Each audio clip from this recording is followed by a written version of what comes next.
Hello and welcome back to another episode of Math with Son, and today we are going to be doing the quadratic formula.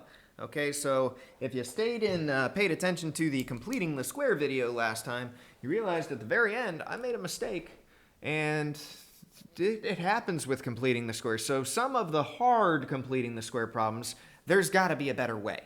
Okay, and that is the quadratic formula. For the easy completing the square problems, I recommend completing the square. So, quadratic formula is right here. It's negative b plus or minus square root of b squared minus 4ac all over 2a. It takes a while, but it always works. No matter what problem you have, this will work. It is the longest method, but it is the best method for the nasty problems, such as this one right here on number 1, where completing the square would be awful and factoring is not possible. Okay, so this is a. The b is the number in front of the x, and this would be the c. All right, so we are going to have negative b, that would be negative 1, plus or minus, I'm using this one right here, the square root of b squared, which would be 1 squared minus 4 times a times c. Positives and negatives matter this time, all over 2 times a. Okay? Now, from here, you need to do the square root part first, simplify that, and then go from there. Make sure when you're doing the quadratic formula that it is equal to 0. So we're, from this point, after it equaled 0, plugging it into the quadratic formula, we're going to do what's underneath this radical and see what it equals. So 1 squared is 1. Negative 4 times 5 is negative 20 times negative 1 makes 20. Okay, so we have 1 and a positive 20. So that makes this, I'm out of room, that makes this negative 1 plus or minus the square root of 21 all over 10. Ta-da! Let's make sure that I did it right because I did do it in my head. We got 1 squared minus 4 times negative 1 times 5 ends up equaling 21. Okay? So, next problem, it doesn't equal 0. Equal it to 0, add the 5 over, you get 2x squared plus 12x plus 5 equals 0. Not factorable, that I am aware of at least. So here is our a, b, and c. We have negative 12 plus or minus the square root of 12 squared minus 4 times a, which is 2, times c, which is 5. All over 2 times a, which is 2 times 2. Okay, so I'm going to do the 144 minus 4 times 2 times 5. So 144 is 12 squared. Just going to type it in, 12 squared. Let's get it all on the screen. Minus 4 times 2 times 5 ends up equaling 104. Okay? So this is going to equal negative 12 plus or minus square root of 104 all over 4. Now for this problem, we're not done because I feel like 104 can simplify. Not only do I feel like 104 can simplify, I also know that 12 can divide by 4. So one thing you can do is take the 12 and put it over 4, and then the plus or minus and the square root of 104 and put it over 4 as well. Okay? And then you end up equaling negative 3 plus or minus whatever the square root of 104 is. Well, 104 can break down into a 2 and a 52, and then a 2 and a 26, and then a 2 and a 13, which doesn't do anything, so it's going to end up being 2 square root of 26. So this would be 2 square root of 26 over 4, which is annoying because what happens with the 2 over 4? It can also simplify, and you end up with negative 3 plus or minus the square root of 26 with a 1 and a 2 as the final answer. All right? So this is the worst possible simplifying part where you had to simplify and simplify and simplify. But again, quadratic formula should be your last resort. But there are some benefits to the quadratic formula, and that would be the discriminant. The discriminant is b squared minus 4ac. And the discriminant can tell you what kind of solutions you have, because notice that the b squared minus 4ac is underneath the square root. And because it is underneath the square root, if b squared minus 4ac is a positive number, you end up with 2 real answers, 2 real solutions. If it's a negative number, then you have 2 imaginary. And if it's 0, you only get 1 real solution. Okay? So, the discriminant can tell you a whole bunch. Because it's what's underneath the square root, anytime you square a negative number, you get imaginary solutions or complex. Anytime you get a positive number under a square root, you're going to get real solutions, 2 of them. And if you end up with 0, the square root of 0 is just 0, so you only get 1 solution. So they can give you a hint as to what kind of problem you're dealing with if you just do the discriminant, the b squared minus 4ac. So in this case, it'd be 4 squared minus 4 times negative 2 times 5, because that's our a, our b, and our c. I don't know why there's my a. So this would be 16 plus 40. Last time I checked, that is 56. That means that we have 2 real solutions. All right. For number 3, we do have to set it equal to 0 still. If we do that, this 3 is going to move over. And when we do that, this becomes a 2. And then we have our a, our b, and our c. When we do b squared minus 4ac, you have negative 4 squared in parentheses minus 4 times a times c. When we do all the math there, you end up with 16 minus 16, which is 0. And that means that you have 1 real solution when you get a discriminant of 0. Now, based off of all that, I feel like this one might be an imaginary solution, but we'll find out. Let's make sure I did this one right. B squared minus 4ac would be, I feel like I wouldn't have put 2 like that. I'm checking it real quick in my calculator. We got 16 minus 4 times 2 ends up equaling 0. Yep, yeah, it does. What about this one? I think this one also is going to equal 0. We got b squared minus 4ac would be 4 squared minus 4 times 1 times 4. That does equal 0. So again, we get 1 real solution. All right. Moving on up. These next problems we are going to solve using any method that we want. Okay, any method. Now, quadratic formula is not always the best method. It's slow and it's tedious. We have factoring available, square rooting available, and completing the square available to us. So, for this first one, you notice how you are missing the c. If you're missing the c term, then you could actually just factor out the 2x and you get an x plus 7 left over, and it equals 0. So always try factoring first, because that is going to be by far the easiest way to get your 2 answers. And in this case, you get 0 and you get negative 7. Okay. But number 2 doesn't seem to be factorable, because negative 7 is what we'd have to multiply to equal, and 4 is what we'd have to add to equal, and nothing multiplies to 7 but adds to 4. So with that in mind, the next option would be square rooting, and you can't square root if you have a b term. So the third option would be completing the square, but I would only complete the square if this number is even and there's no leading coefficient, which happens here. So if we complete the square, look how easy it is to complete the square. We're going to add the 7 over. You get x squared plus 4x. I know a lot of you don't like completing the square. What is half of 4? Well, that's 2. Then we're going to have the 7. We're going to add that 4 squared. Well, what's 4 squared plus 7? That's 16 plus 7. 16 plus 7 is 23. Is equal to x plus 2 in parentheses squared. You can square root both sides and run out of room. You get x plus 2 equals plus or minus square root of 23.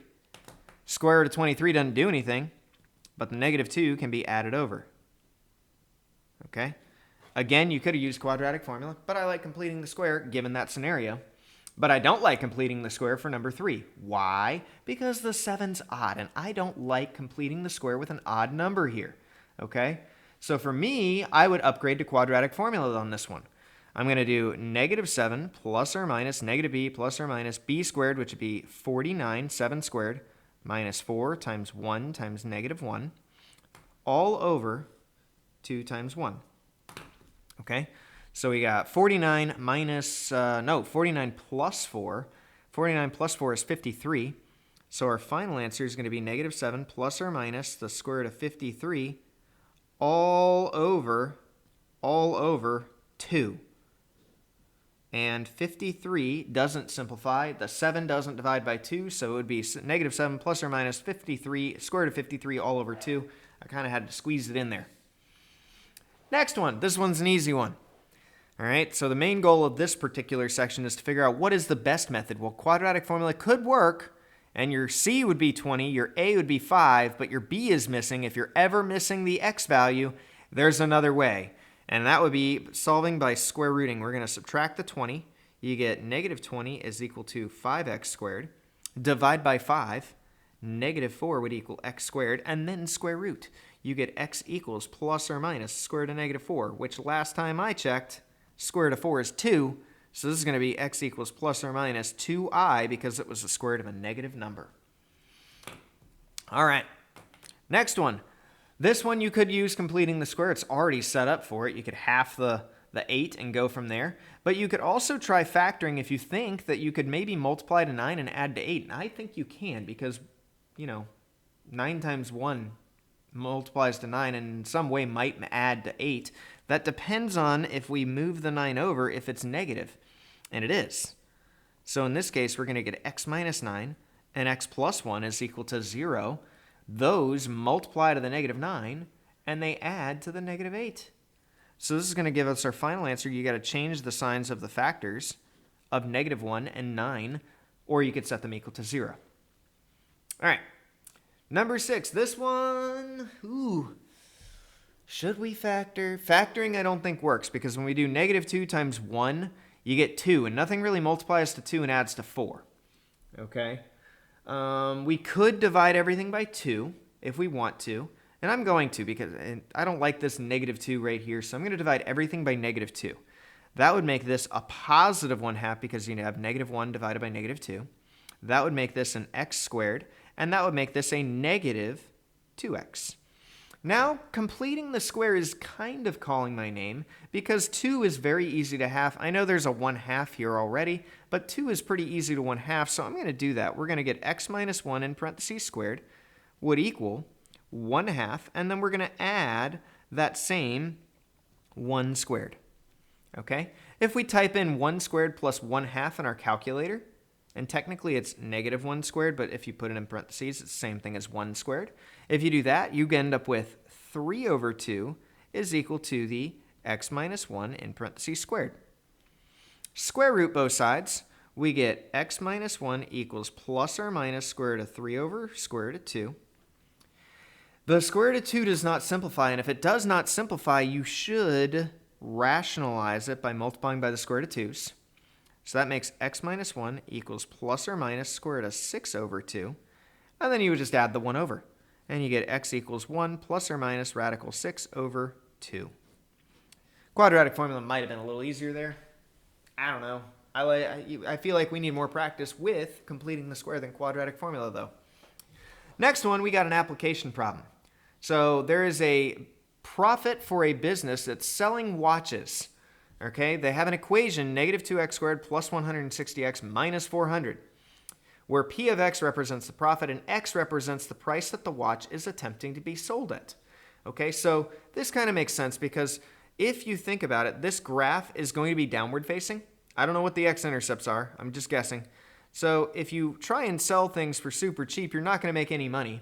And if you try and sell things for really expensive, you're also not going to make money. But you want to find that happy middle zone where you make the most money. So a lot of times profits match this negative quadratic equation. All right? If the business were to set the price for $0, what would be their profit? And what does this indicate? So if they set the price for 0, we're going to plug in 0. If you do negative 2 times 0 squared plus 160 times 0 minus 400, they are going to end up losing for the profit negative $400. Well, that's awful. That means a few things. It means, A, that this is the y-intercept because it's their starting point, but it also means that they had some sort of initial investment. So this means that the watches cost the business $400 as well, just to be able to buy, I guess, to get them in stock. All right. What would be the maximum profit that the business could make, and what would the price of the watch be for the watch to earn that profit? So maximum profit, we could do a lot of things. We can complete the square, or we can just do negative b over 2a. I'm going to do negative b over 2a. So negative 160 over 2 times negative 2 ends up being 160 over 4. 160 divided by 4 ends up being a 40. And remember, that is the x value. So this is the price that they should set them at. And then we should plug in the 40 to get the y value of the maximum price. So we would do negative 2 times 40 squared plus 160 times 40, and then minus 400. If we do that math, negative 2 times 40 squared, I'm typing it in my calculator, plus 160 times 40 minus 400. Don't mess up like I did in the last video. That was where I messed up, the calculator. You get $2,800. That is a lot more, and almost not enough room. $2,800. That would be the maximum profit.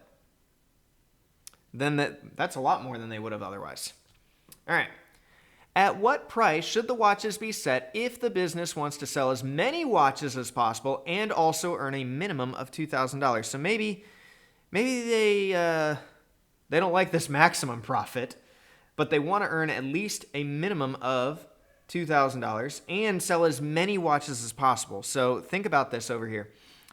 At 40 watches, we're at our maximum height, but we're at $2,800 at that point. So there are two values where we will only earn $2,000 and only earn $2,000. Maybe we just need to get the heck rid of these watches. All right, so we're going to end up selling more than 40 to get the most watches sold and still earn that profit of $2,000. So we're running a sale, or we're selling them for maybe not enough money type of deal. All right, so in which case would you sell more watches? Would you sell more watches with a less price or more of a price?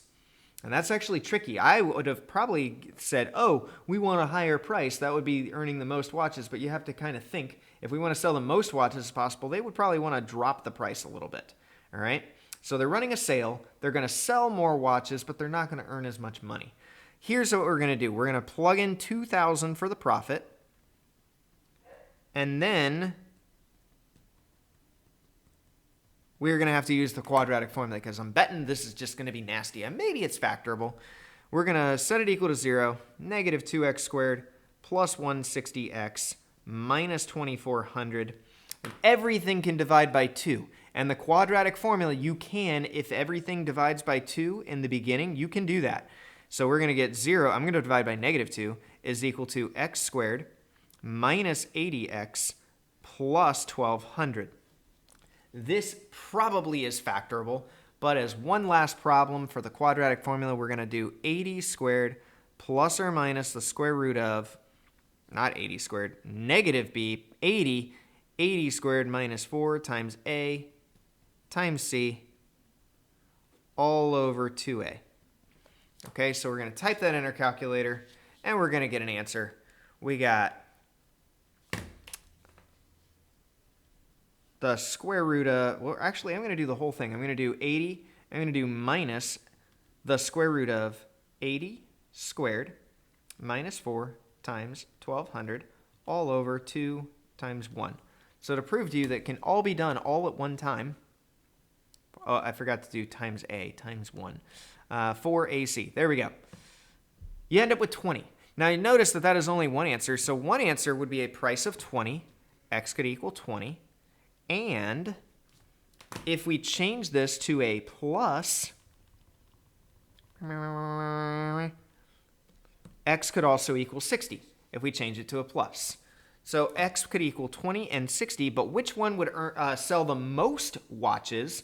Well, the $20 price tag would probably sell more watches at a lower price. Okay? That's going to do it for this one. Until next time, everybody, stay positive, my friends, and I will see y'all later. Bye.